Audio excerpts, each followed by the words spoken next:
Nós sabemos muito bem que o Chavinho era órfão e vivia no cortiço do Sr. Barriga. É mesmo? Mas a pergunta que não quer calar é, afinal de contas, onde esse menino vivia? Era no barril? Era em uma casa? Ele morava com alguém? Era uma casa ali na vila? Ou então era uma mansão que ninguém tinha acesso? O senhor está bêbado? A gente já comentou sobre isso aqui e ali, em alguns vídeos falamos a respeito da tal casa número 8, a respeito do barril, porém nunca nos aprofundamos pra valer nesse assunto e tem muita coisa que nós descobrimos apenas fazendo essa pesquisa para esse vídeo. Mas antes de entrar nesse assunto, você já sabe, né? Camisetas lindíssimas, dignas de um verdadeiro grumete, você só encontra na Loja da Vizinhança. É a nossa lojinha, tem camisetas, canecas, moletons e tem muita coisa boa chegando por aí. Você vai fazer inveja em toda a gentalha, o link tá na descrição, tá na tela, tá no comentário fixado e agora sim, pega os seus peixinhos em Petro e Bancro e vem com a gente.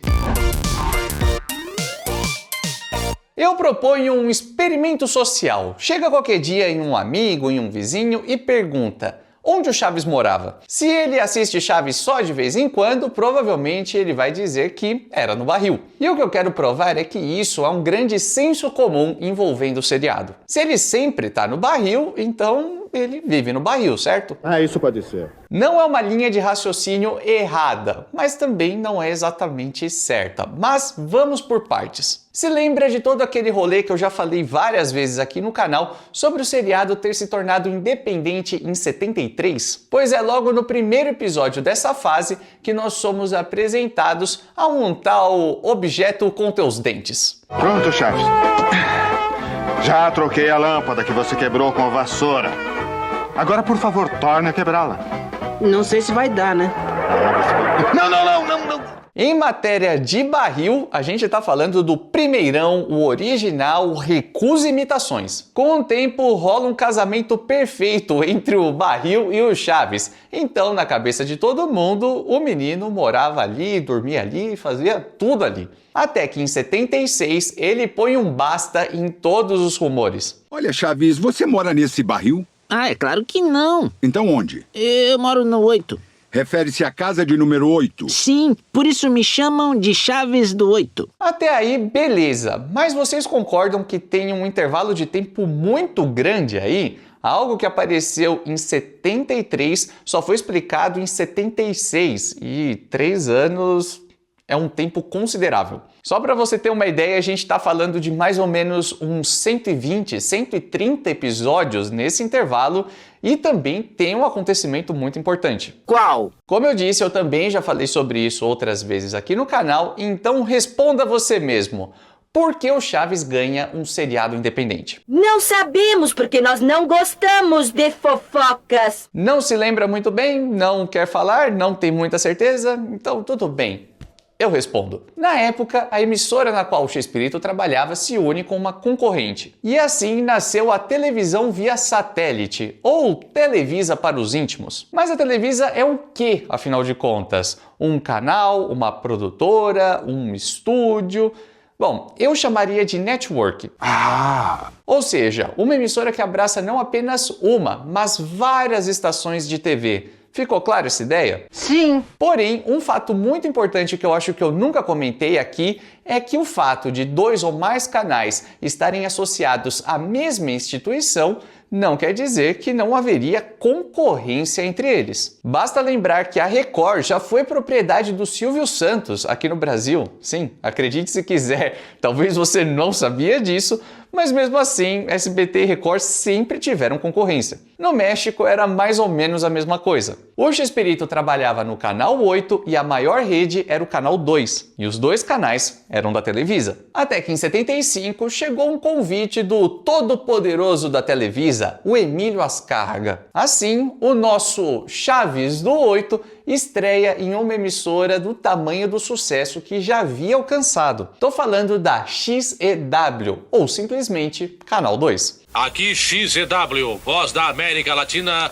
desde o México, transmitindo sua música favorita. Tudo seria lindo, maravilhoso e perfeito se não fosse um detalhe. bem significativo. O nome Chavo del Ocho, ou o Menino do Oito, ou para ficar ainda mais fácil, vamos traduzir sempre como Chaves do Oito, acho que assim fica um pouco mais claro, é na verdade um marketing puro. E um marketing, é claro, da emissora antiga, o Canal 8. Ou seja, o nome era algo como o garoto da emissora 8 e acabou ficando meio... o garoto daquela emissora que é melhor a gente não falar mais o nome. Até que o Emílio teve uma brilhante ideia para que o programa pudesse estrear na nova emissora. Ao invés de se chamar Chaves do 8, ele passaria a se chamar Chaves do 2. Que grande ideia! Que idiota! Não contavam, como é que é?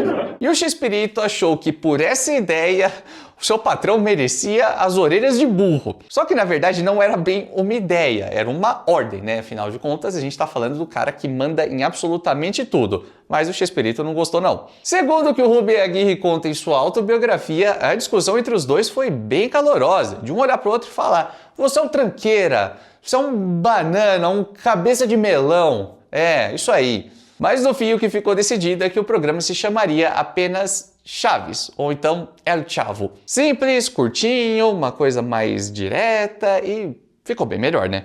Este es el programa número 1 de la televisión humorística, El Chavo. E só para não deixar passar batido, a gente encontrou uma publicidade dessa época que é muito rara e ela já trazia o nome Chaves do 2, o que dá a entender que essa mudança era dada meio como certa nas entrelinhas. Traduzindo, o título é O Garoto que Vale por 2. E em seguida lemos: porque o Chaves é tão bom que vale por 2, e como se não bastasse, agora está na Televisa 2. Veja o novo Chaves do 2. É reforçar um pouco o tal do 2, né? Só um pouquinho. Mais travesso, simpático e espirituoso do que nunca, com imagem sólida e projeção nacional. A verdade é que tentaram enfiar essa mudança toda goela abaixo, mas na prática não fez muita diferença. O personagem continuou sendo chamado de Chaves do 8 ou Garoto do 8 da mesma forma. Veja, por exemplo, esse trecho de um episódio de 78, muito tempo depois de rolar toda essa treta. Tenía que ser el Chavo del 8. ¿Yo?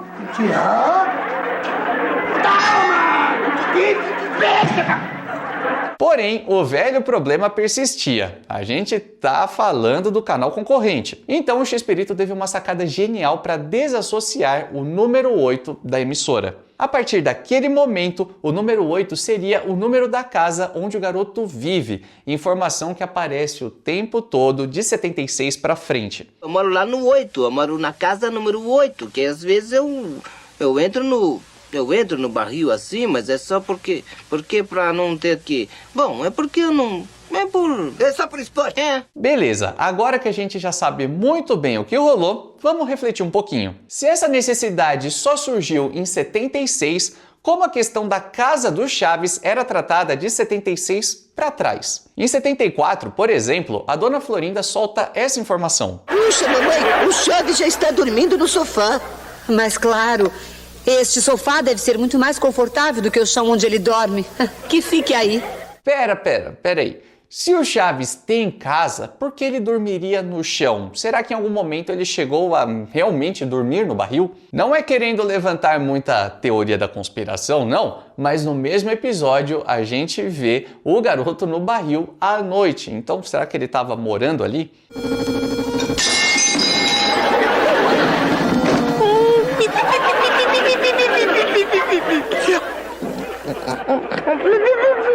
Ou então era algo temporário, só para passar o tempo? Antes de responder a essa pergunta, vou lançar a palavra-chave, mas essa eu acho que vai ser melhor você esperar para responder lá no final do vídeo.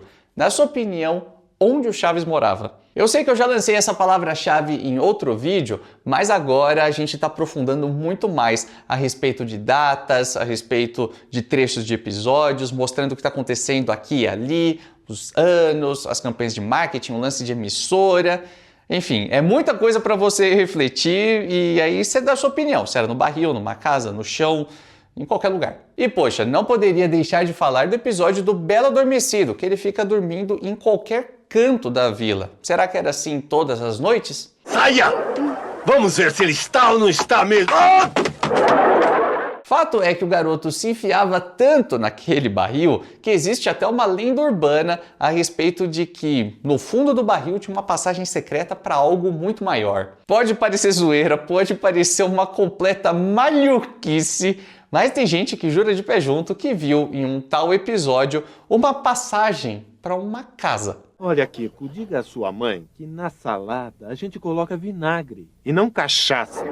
O que, vamos combinar, não faz sentido algum, e eu acredito que eu nem preciso me esforçar muito para dizer que isso nunca existiu, né? O mais provável é que provavelmente assistiram a algum episódio diferentão, como o da Casa do Sr. Barriga, por exemplo, que não passava sempre, só era exibido em época de Natal e tudo mais, e aí fizeram uma associação toda errada. Então o barril seria só uma fachada, mas por que o garoto ficava tanto tempo ali? Em um episódio inédito da década de 80, vem uma resposta mais ou menos definida. ¿Qué, acaso vives ahí? No, claro que no. Entonces, Pues es que ¿es que qué? É, eu sei, e vem música por aí.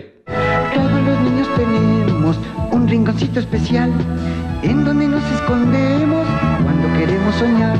Todas as crianças têm um lugarzinho especial onde nos escondemos quando queremos sonhar. Matei a charada, o barril é só um esconderijo. Que bom raciocínio, hã? Mas com base no que levantamos até aqui, dá para concluir o seguinte: o Chaves de fato morou na casa 8 e o barril era o seu esconderijo, mas ainda não respondemos a pergunta de 1 milhão de centavos, pesos, pratas e mangos.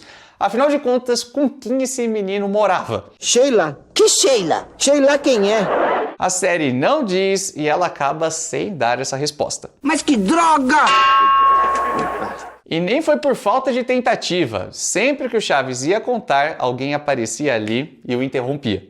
Escuta, Chaves, com quem você mora, hein? Eu moro com...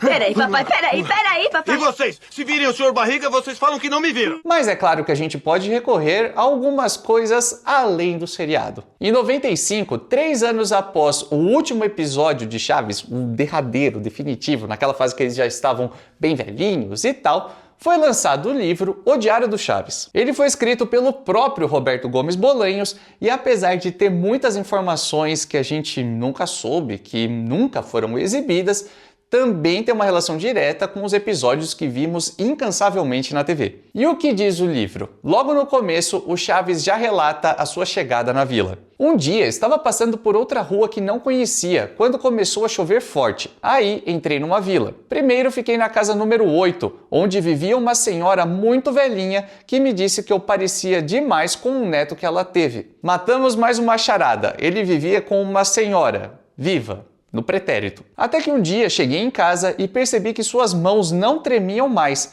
e ela estava quietinha. Acho que no dia seguinte a enterraram. Pouco depois apareceu outra pessoa para ocupar a casa 8 e tive que sair de lá. Porém, como eu já tinha vários amigos na vizinhança, cada dia me convidavam para dormir em uma casa diferente. Ou seja, o Chaves começa morando na casa 8 até que um dia precisa sair e daí para frente dorme nas casas dos amigos. Pelo que a gente já viu, dorme em outros cantos da vila e até no barril, como no episódio dos espíritos zombeteiros. Talvez ele dormia no barril, porque, olha o que ele fala. Não é verdade que vivo no barril, como dizem uns e outros por aí. O que acontece é que me escondo no barril quando não quero que percebam que estou chorando. E também quando não quero ver ninguém ou quando tenho muita coisa para pensar. É curioso perceber que o Chaves, na verdade, nasceu sem o barril. Em pouco tempo, ele aparece, passa a ser o seu esconderijo, mas vive com uma personagem que nós nunca vimos. E pelo jeito, Kiko, Dona Florinda, Seu Madruga, Chiquinha também nunca viram, porque nunca falaram sobre ela. Mas aqui vai uma teoria. Chaves vivia na casa 8 com uma senhora e após ela falecer, ele passa a dormir em literalmente qualquer canto. Esperando seu pai acordar para que ele me convide pro café da manhã. E talvez ele só fala sobre morar na casa 8 a partir de 76, quando na verdade a gente já viu episódios anteriores dele dormindo em todos os lugares, mas ele só podia ter vergonha de admitir que ele morava na vila, na rua, em qualquer canto, e o barril era só mais um lugar onde ele podia entrar para pensar, para sonhar, para chorar. mas na verdade não era sua casa. E talvez a Casa 8 foi sua moradia apenas no comecinho do seriado. Mas é claro que eu só tô tentando ligar todos os pontos porque quem é essa senhora, onde é essa casa, como é essa casa, quando exatamente ela faleceu, tudo isso são perguntas que não temos respostas. A única coisa que dá pra gente concluir com certeza é que o barril, no final das contas, não era sua moradia e nem era tão relevante quanto parece apenas assistindo os episódios. E aí talvez você esteja pensando, legal, Renan, muito bacana, muito bem explicado, mas afinal de contas, o que é esse tal Diário do Chaves? Eu estou boiando, não faço nem ideia de que esse livro existe. Ah, pois hoje então é o seu dia de sorte, porque ó o que tá aqui do lado, um vídeo 100% dedicado a essa obra, falamos os principais pontos, tem spoilers, já vou dizendo, mas é um vídeo muito legal, muito completo, que eu tenho certeza que vai fazer você querer ler tudo e devorar todas as páginas. E a gente se vê no próximo vídeo, nessa mesma hora e nesse mesmo canal.